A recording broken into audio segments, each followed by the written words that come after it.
Welcome to Frankly Speaking here on WYDC TV Big Fox. I'm your host, Frank Acom, and we are broadcasting live from the Hesselson studio right here on Market Street in Corning. You may have just heard the work bell ring in the background, the whistle. We have a very busy morning. I want to get to our interviews coming up first. Today, wrong one. Today we have Joe Sempolinski. He's going to join us. Wanted to ask him some questions about, international affairs, if you've been following that with China and Taiwan, and wanted to also talk to him about the New York State budget and some local elections coming up now that petitions have been essentially filed.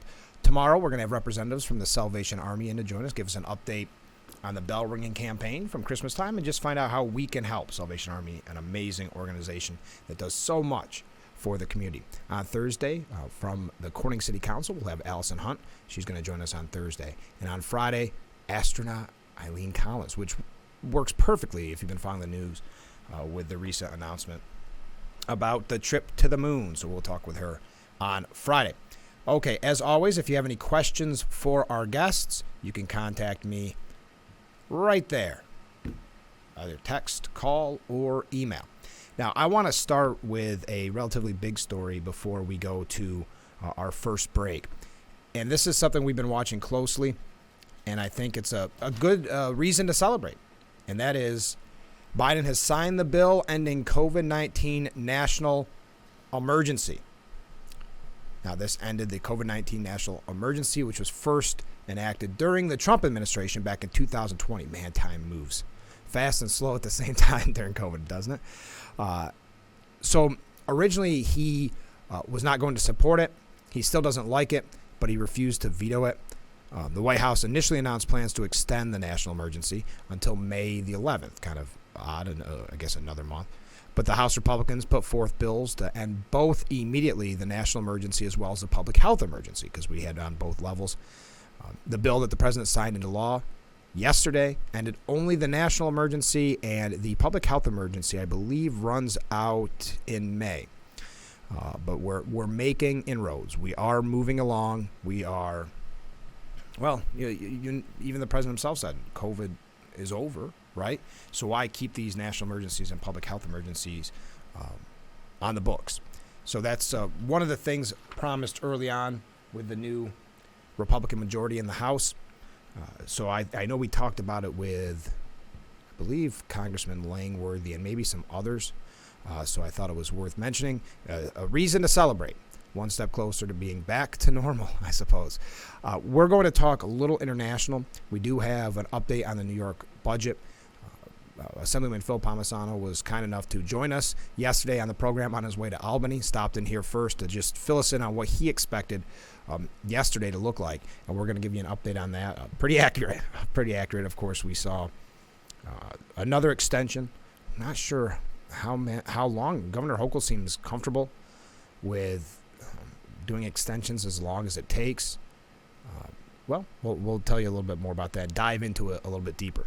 So we've got to take a short break. Again, there's our contact if you have any questions for Joe Sempolinski. If you're curious how you can get involved, he is the chairman of the Republican Party here in Steuben County, so he can answer your questions there. He's a former congressman, so we'll have a lot of background there as well if you have any questions. Let's take that short break, and then we'll be right back with Frankly Speaking here on WYDC TV, Big Fox.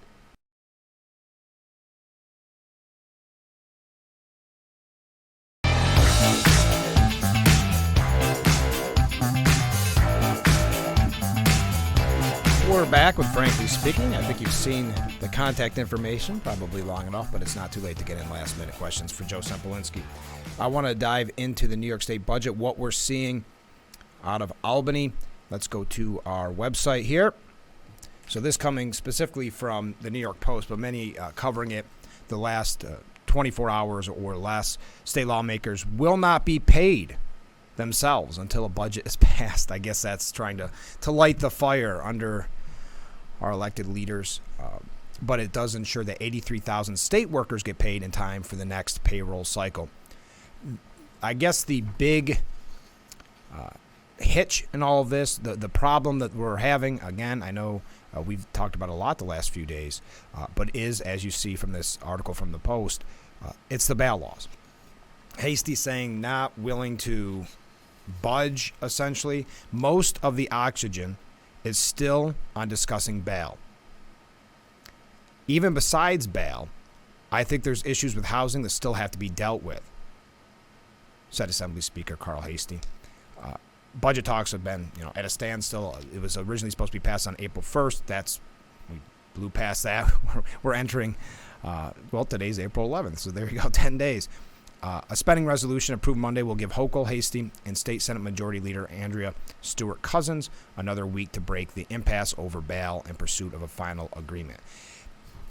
I mentioned this yesterday. I guess my big fear is, the residents of New York want bail reform. They want to live safe. Let's face it.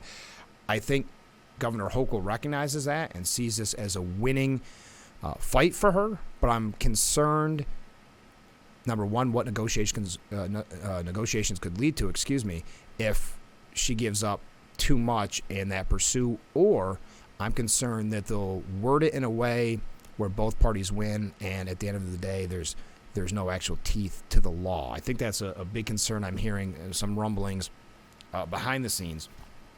But again, this is going on 10 days now. Will Governor Hochul stand strong on this? We as residents are demanding, essentially, safer streets. Go to the New York Post, really go to any outlet based in New York, and you'll see that the crime, not just in the city, the crime all over our state, and it's in direct correlation with bail reform. So it's something that we're going to keep screaming from the rooftops about until, and the problem is with what Governor Hochul's presenting, it's not even that strong. It's pretty weak, really, but the farther left, the people that pushed us through originally, they don't want to give even an inch. They want it the way it is. But I can't imagine they can't read the tea leaves and see what residents want. I guess a lot of them on the farther left are in districts that they don't really have to worry. I think Nancy Pelosi said it, what was it, when she was talking about AOC? I know that's at the federal level, but so Democratic in her district that it was you could run a glass of water as a Democrat and win there. Well, some of these assembly districts are like that. State Senate districts are like that as well. So they don't have to worry, and it looks, again, like virtue signaling. It looks like they're doing something for the criminals. I think it was Assemblyman Phil Palmisano who said, changes had to be made, but not to this level, where now we are coddling criminals and we are tying the hands of law enforcement. And unfortunately, that's what bail reform has led to. One other thing before we go to break, and we do have former Congressman Joe Sempolinski joining us in a little bit, but this is just an update from a story that I've been bringing you about the budget. Letitia James, the state attorney general, joined in that rally I mentioned yesterday and I believe last week, that $21.25 is what they are demanding an hour for minimum wage. They want Governor Hochul to make that a law. Right now, she's already very progressive in her push for $15, but raise the Wage Act, which James joined in the chorus yesterday, pushing that, would put the state's minimum wage to $21.25. If you're a small business, if you are a big business for that matter, why would you look at New York State, or how can you survive in New York State as a business owner, a small or big business thinking of coming here to the state? $21.25. Maybe we'll talk a little bit more about this, but I realize I'm coming up on a break, so please stay with us. We'll be right back with Frankly Speaking here on WYDC TV, Big Fox.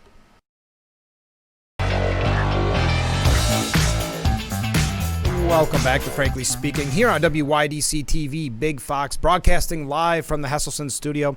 We're going to be talking with former Congressman Joe Sempolinski in just a little bit. Back by popular demand, he was on early on the program, but we have so many questions for him. Again, he's the perfect person to ask if you have any questions regarding getting involved in politics, or if you have any questions for his time in Congress, but also at the state level. So we'll be talking with him coming up in a little bit. I mentioned the $21.25 minimum wage demand, calling $15 just pennies. That ties in with the changes we need to make in New York and in general at the federal level as well. So I wanted to mention this story from Elise Stefanik. She is starting a battleground fund to back New York Republicans. We're going to ask Joe about this specifically. The unabashed Trump supporter from upstate New York pulled in $3 million in the first quarter of 2023 after raising $13.4 million in the 2020 cycle and at $9.2 million in 2022. This is what she had to say, Elise Stefanik. The fight to save our country and our state will not be easy, but I've never been more determined to work my hardest to save our country.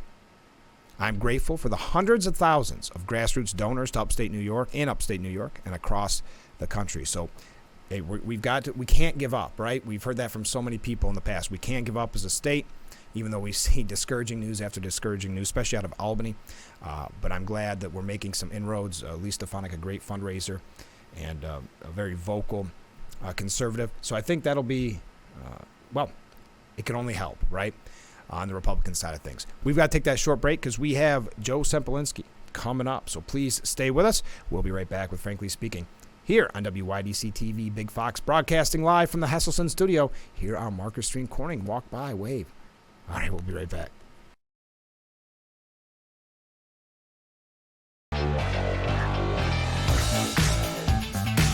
Welcome back to Frankly Speaking here on WYDC TV, Big Fox. Joining us on Zoom today, former Congressman Joe Sempolinski. Joe, thanks so much for being on the show. Frank, thanks for having me. Yes, of course, because we have so many questions to get to. First of all, we were just talking about Elise Stefanik and the fundraising apparatus that she just put together. I was wondering if you had any inside info as the Steuben County Republican chairman. Yeah, well, where this is coming from is, I think as a lot of people know, the U.S. House majority was determined in New York last year. We picked up a lot of seats, especially on Long Island, Hudson Valley, and they were the majority maker. And so the Democrats have already announced that they are going to do everything possible to try and take those seats back. That includes commitments of staff. That includes commitments of tens of millions of dollars already at a very early stage in the cycle. It also includes, you probably saw that the chief judge nominee for the vacancy in the Court of Appeals, which is the highest court in the state of New York, was rejected by the state Senate. It's the first time the governor's ever had a nominee for the Court of Appeals rejected. And her replacement pick, which was announced yesterday, is one of the dissenters in the redistricting case. Oh, okay. So that rejection was really because they want to redo the lines again. So there is a court case pending to redraw the congressional lines in New York State again. Oh, man. And so this is a all-out push from the left to try and undo the lines or take back seats in New York. So we need to be ready on our side. And certainly it's at the highest priority for Speaker McCarthy. It's at the highest priority for State Chairman Cox, the highest priority for Conference Chairwoman Stefanik, to direct as much resources as we can, whether it's legal resources, staff resources, monetary resources, to protecting these lines, which were won in court correctly, in my opinion, and protecting these incumbents, or at least protecting the seats, so that a Republican serves there. There's one seat on Long Island where maybe they're not going to protect the incumbent, but they certainly want to keep a Republican in all those seats. Joe Sempolinski is our guest. This is the M.A. Neal Financial Services interview section of our program. Joe, when you were in Congress, I thought maybe this would be an appropriate question for you, because I'm sure you saw more than us, the common person. What does it scare you? Well, that sounded worded, but it scares me, China and Taiwan right now. China overall scares me. Worries me, concerns me, whatever verb you want to use. Okay. Over the next 100 years, the world is either going to become more like America, or it's going to become more like China. And by China, I'm referring to the Chinese Communist Party in that context. So this is what we have is a system based on freedom of thought, freedom of speech. It's based on the people choosing who their leaders are and the direction they want to go as a country. And it can be messy. It can be something where we're fighting it out all the time. But it's, in my opinion, the only moral best way to go forward as a society. The Chinese Communist Party is built on autocracy, built on control, and it's antithetical to human freedom. And they have a particular perspective on their relationship with Taiwan, which is the remnant of the pre-communist Chinese government is housed there on the island of Taiwan. And so overall, I'm concerned about the direction the country or the direction the world is going as far as who's going to be the preeminent power. Is it going to be the United States or is it China? And certainly the flashpoint of any sort of military confrontation would most likely be something surrounding Taiwan. Obviously, the Chinese are doing military exercises very close to the island of Taiwan right now because Speaker McCarthy, correctly in my opinion, had the courage to meet with the leader of Taiwan, and the Chinese didn't like that. They didn't like showing America, its legislative leaders, showing support for the Taiwanese government. So I've been to Taiwan when I was a congressional staffer. I did a visit, official visit to Taiwan. Certainly, that is a free country. Mm-hmm. That is a country that is a democracy. It's a country that's an ally, and the Chinese Communist Party is obsessed with making sure that it doesn't emerge onto the world stage. So it's the Chinese Communist Party is our biggest geopolitical threat, our biggest economic threat. The world's going one of two ways, and the weak leadership that Joe Biden provides doesn't help us go in the right direction, because China sees what happened in Afghanistan and they think, well, we can do whatever the heck we want. Yeah, there's no repercussions. It also concerns me when you see the visit to Russia. When you start to see them make moves as if they are the world's superpower already, I'm concerned when you say 100 years from now, I think they may have a vision that's a little sooner than that. Yeah, I mean, I'd say 100 just because China thinks in long terms of how they sort of strategize. But you're right. What you saw the two leaders of Russia and China meeting just a couple weeks ago saying, oh, we're making moves. Things are happening that haven't happened in a long time. That should be very concerning, not only to Americans. We've had it pretty good since World War II, where we've had a safe world by and large. We've had us being the preeminent power by and large. But you have these two other entities which don't have our best interests at heart, which don't have the best interests of human freedom at heart, teaming up. That's a worrisome thing. We have to make sure that all of the rest of the world realizes, hey, if you get in a deal with these guys, it's going to be to their benefit. It's not going to be to your benefit. Whereas if you get into a deal with the United States, guess what? Your country gets richer. Your country gets safer. This is the path you want to walk down, Western democratic values, as opposed to what Russia and China are offering. How concerning is it, tying in with China and Russia, this intelligence leak that we had, over the weekend? Yeah, I mean, anytime you have people that shouldn't know national security secrets, knowing national security secrets, sometimes you find them in a garage in Delaware. They set you up for that. Okay. Yeah, there you go. We should make sure that we're keeping American soldiers and American military personnel safe, no matter where they happen to be in the world. But it does get concerning when you see documents that affect our national security on the public out there when you don't know where they necessarily came from. It's certainly a question of how did that happen, and who's going to be held accountable for it. Well, and they're saying now that maybe it's an inside job. I don't know how it couldn't be, but so it's an inside job. And then you think of something that we haven't heard a lot about, but when they had the Supreme Court leak, remember that? It seems like there's a lot of leaks lately. Yeah, and that one especially, because there you're talking about undermining one of the pillars of our government. Yes. Clearly that was done to try and intimidate the justices, potentially violently intimidate the justices into not overturning Roe v. Wade. And that's a major assault on the integrity of the court. And the number of people that could have had access to a Supreme Court decision in draft form is basically the justices themselves and their clerks. Yeah. It's not you're talking a handful of people, not hundreds of people. The Supreme Court is not a bureaucracy of the size of the DOD or even an apparatus the size of the Congress. There's just not a lot of people that are working there and have access to those documents. So the fact that they can't figure it out, a year down the road, who did this, is really troublesome. So the leak is troublesome because it was this unprecedented attack on the court designed to intimidate into not making the correct decision. Am I correct? In my opinion, the Dobbs decision was the correct constitutional decision. The Constitution does not contemplate abortion as a fundamental right. So the correct decision was made. It was correct. There was an attempt to undermine that. But then you have on top of that the question of, well, the enforcement apparatus is designed to protect the court if something like this should happen, utterly failed. Yeah. So whoever did it got away with it. Yeah, as of right now. Yeah. So that's a real problem. Yeah. This is not overall all of this. And I would even say with the recent court case of Donald Trump, a lot of things undermining us as a country, I think, on the world stage.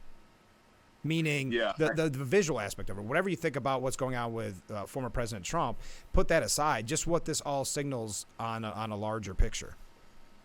Yeah, the Biden administration, the way I phrase it to people, is they find new and creative ways to be incompetent. Like ways you never even thought of being didn't see coming before. And what is sad about that is incompetency in and of itself in a government is bad because you want the government to run well. You want it to run fairly. You have the rule of law. They will be treated right. But this is a dangerous world. And we started this conversation talking about China. And China watches us, whether it's what I mentioned in Afghanistan, the fact that we can't guard our secrets, or that the president's a little bit out to lunch and he's lost a few steps. And they go, we can run this world. Yeah. And weakness invites attack. We need peace through strength. And when we're strong, when we show confidence, when we show strength of character, we show resiliency, then the world becomes a safer place. When America shows weakness, the world, and not just for Americans, for everybody on this planet, the world becomes a more dangerous place because of who would step into that void. Power abhors a vacuum. So one of my biggest concerns with the Biden administration, and I have a lot of concerns with the Biden administration, but one of my biggest ones is that projection of weakness. I remember saying at the time when we butchered the pullout of Afghanistan, if I was living in Taiwan, I'd be very nervous because and now we're a little bit farther down that road, sadly. And I think you don't see the Russians invade Ukraine. I agree. If we don't show the weakness we showed in Afghanistan. So you already have people that have died in the Ukraine because of that weakness. So it's very, very troubling to have that mindset be projected onto the world stage. Joe, can I keep you through a break real quick? Yeah, absolutely. Okay. We got to take a short break. Stay with us. We'll be back with more M.A. Neal Financial Services interview of Joe Sempolinski when we come back. This is Frankly Speaking on WYDC TV. Big Fox. Stay with us.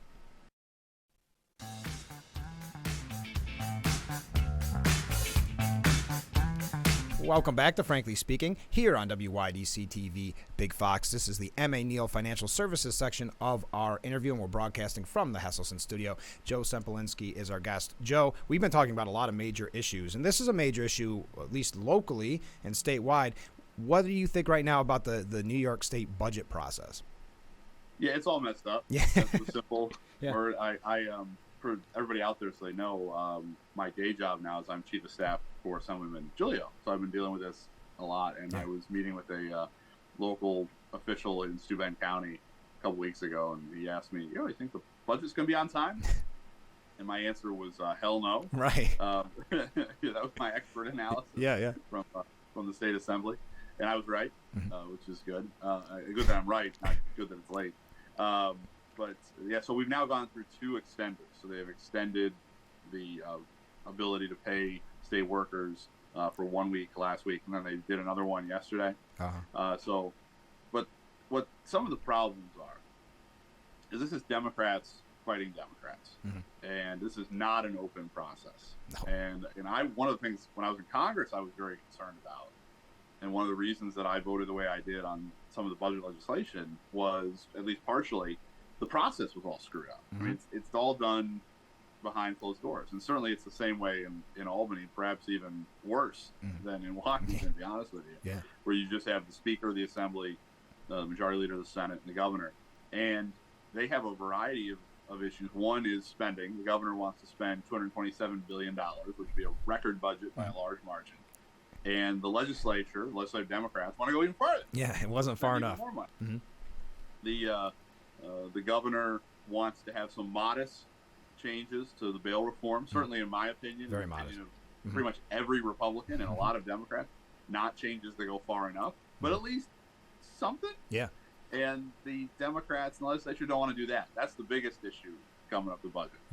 And then you have some issues surrounding housing, where the governor wants to force local municipalities to increase housing stock in a way that many people, especially in the suburban areas downstate, feel is going against local control. The Democrats sort of want to accomplish the same thing, but do it by handing out free cash instead of, do it with a carrot instead of the stick. And, obviously, you're talking about increased spending, and you're potentially talking about major tax increases if you look at the legislative versions of the budget. So you have a bad process that is behind closed doors. Even rank and file Democrats aren't party to the negotiations. That's 1,000 miles, 1,000,000 miles away from what the process should be. At least in Washington, on paper, there's a process you're supposed to follow that they don't. In Albany, they just don't even have that. They just do it their way, where they just, let the leadership handle it. And then you have two bad budgets being negotiated between the two negotiating positions. Neither of them are really good. Right. You're not talking about the things that are actually going to make New York grow. It's just how are we going to manage the climb from two different versions of Democrats. One that's let's tax everybody to death, and one that's let the government bully people to death. It's two different bad visions. So it's very distressing. And then on top of all that, bad process, bad policy, one party control, and they still couldn't get it done. And they're still arguing. It's amazing. And they're still arguing. And they give themselves a week. Yeah. And then they still couldn't get it done on time. Yeah. So now we're into our second experiment. So there you have no competency, you have no openness or transparency, and you have no good policy. So it's, to go back to my initial reaction, it's all messed up. It really is. And the bail reform, like you said, it's so minuscule, the changes she wants to make. Right. Yet the farther left is saying that goes too far. But she must be seeing the writing on the wall, where the residents of New York State aren't happy with our public safety right now. Well, I think the election spooked her, and I think rightfully so. It was closer than a lot of people had guessed maybe a year prior to the election, how the election was going to go. Right. Lee spooked her. And she's reacting that we need to do sort of something, but she's afraid to go too far, and they won't even let her do something. Right. So it's politics, very cynical politics. And it actually, what you see from the far left in Albany is they're denying that there's even a problem. Yeah. There have been hearings where they've tried to present, this is the statistics on crime are not there. It's just your perception. You think there's crime, but there's not. And it's really insulting to your average person. Your average person is not an idiot. If you're somebody that's living in Queens or Brooklyn and you see the crime on the streets, it's not something you made up. It's not something in the head. It's not something in your head. It's not something you just read in the New York Post or you read in some other right-leaning publication. It's real. People are dying. And they are so wedded to their myopic vision of what things need to be that they can't acknowledge, hey, we screwed up. They can't acknowledge, hey, the Republicans were right. When we passed this law, they told us people were going to die. And guess what? People are dying. And then they insult the voters by that, you can't see what's really in front of you. And you're only voting based on perception, not reality. Very insulting. The Democratic Party in New York State is extraordinarily condescending because they've been in power for so long. The only good thing about it is they've been in power so long that they start fighting amongst themselves. And that at least presents some level of opportunity to try and mitigate some of the problems. And back to your point, I mean, it's not even just a city. Around here, how many people do you know that have been affected, maybe a friend, family member, because of these laws, that are a victim that shouldn't have ever been a victim. That's right. That's right. Somebody that should have been in jail for the initial crime goes out and commits another crime. Somebody that should have been in jail. We've had cases in New York State where somebody should have been in jail for domestic violence, gets out and then kills the person that they were domestically abusing. Yeah. So I mean, we're talking about people's lives, about people's health and well-being, and their ability to have positive day-to-day quality of life. Right. And this is the first job of government. The first job of government is to keep people safe. Whether it's the federal government, you're talking about national security. We talked about that in the first segment. In the state government, it's public safety. This is the reason we have a government is so that I can walk around and you can walk around, my daughters can walk around, and not be victims of crime, and not having that be the reality in New York State, especially in areas where you have people that for a long time were voting Democrat. That's why I mentioned Queens and Brooklyn. These are areas that are Democrat voting, and suddenly we were picking up state assembly seats, and we were picking up votes that we'd never gotten from Asian Americans, from Hispanic Americans, that have said enough is enough, and what we're doing with the Democratic Party isn't working. And I hope more voters realize, hey, if you're living in fear, maybe stop voting for the party that's in charge of everything. Give the other guy a shot. A little shot. Give the other lady a shot. Yeah, no, I couldn't agree more. And Joe, that ties in with getting involved politically. We're talking about federal level, talking state level, but you can get involved politically at the local level, and that affects our day-to-day life, perhaps more so than the issues we're talking about in some ways. I know some people that get involved, they run for town council, make their hometown a little bit, make my hometown a little bit better. We got Councilman Acom here on the line, which is always good. And yes, we just finished our petition process, which is there was a few days daunting there where I had a lot of pieces of paper of legal sides throughout my guest room, throughout my home office, praying to God I don't lose anything, does everything get filed right? And we had a great filing. Great turnout. The Republican committee collected a dramatic number of signatures. It was actually our best number of signatures we filed for countywide with in several years.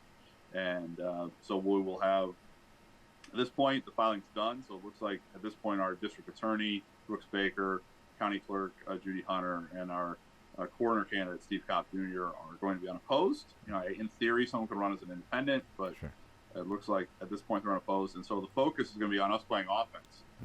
We're going after 2 county ledge seats that are held by Democrats.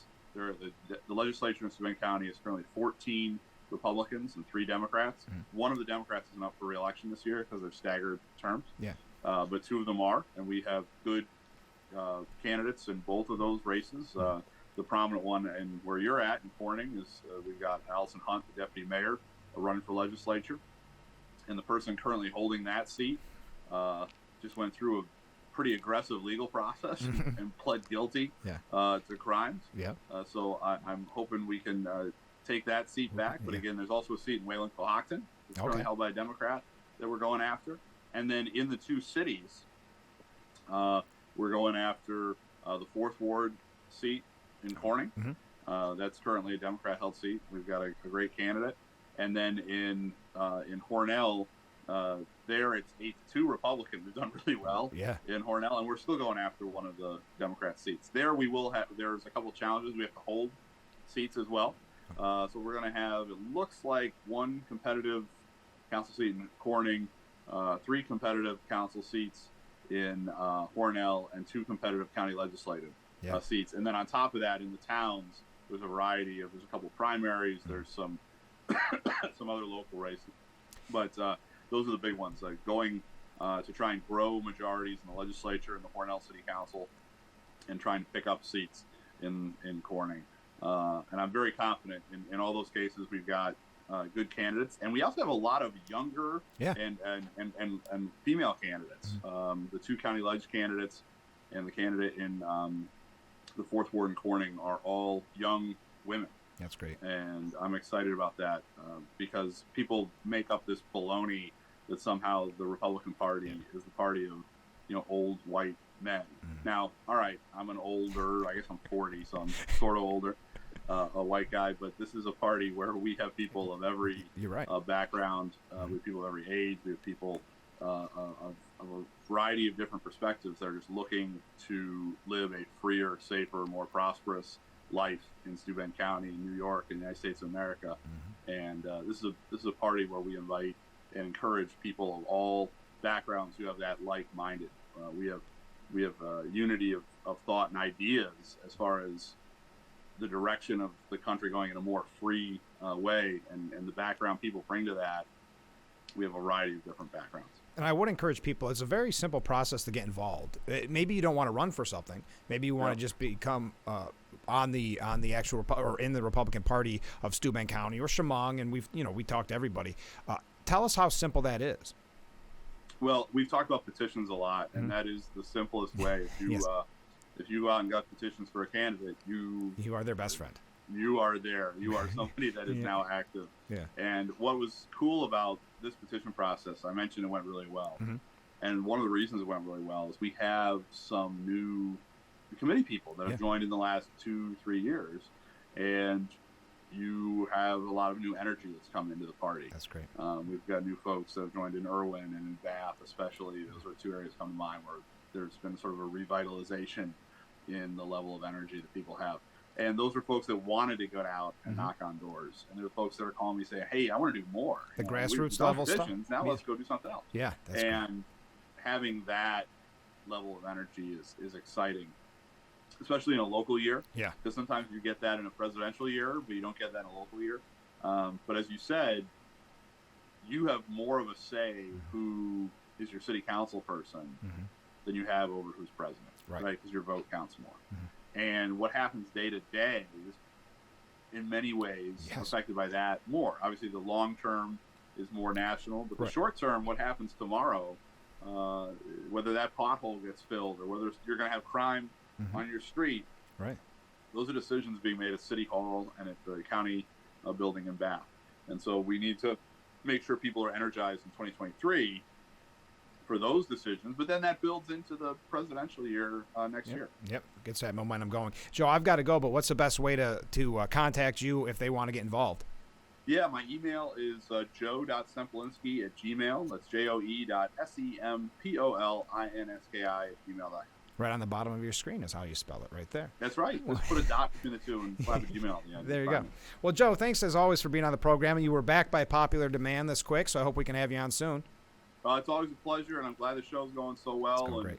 Thanks to all the sponsors. And that's right. And it's always a pleasure being on with you. All right. Thanks, Joe. We'll talk to you soon. Yeah. We'll be right back with Frankly Speaking here on WYDC TV. Big Fox. Stay with us.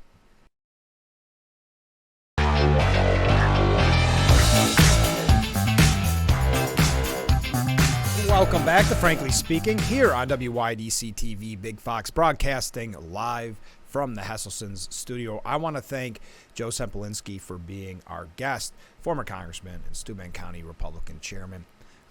Appreciate Joe coming out. He has such a wealth of knowledge that it's nice to pick his brain on a little bit of everything. And I know we've talked statewide politics a lot this morning with the budget extension. I thought it may be worth mentioning a national story before we move along. Yesterday it was announced that Joe Biden didn't announce, but is going to announce. So that was the announce. There's 4 announcements right there in one sentence. President Joe Biden told Al Roker during, it was just really a quick chat exchange on Monday, but I guess it's getting the tongues wagging because President Biden was expected to announce back during the State of the Union back in January or right around that time, and it keeps getting pushed back, and delayed. So he said, I plan on running, Al, but we're not prepared to announce it yet. So I wonder what the delay is, and also I can't imagine the people around him are very excited about this pre-announcement, which takes away some of the excitement. Now, maybe from a PR standpoint, you might think it helps. I don't know, because you get 2 news cycles out of it. To me, it seems like he might have shot from the hip a little early. Let's take another short break. When we come back, a few other stories to wrap up, and then, boy, this show went quickly, didn't it? Then it'll be the last little segment here before the end of Frankly Speaking for today. Unbelievable. So stay with us. We'll be right back. Broadcasting live from the Hesselson studio. Don't go anywhere.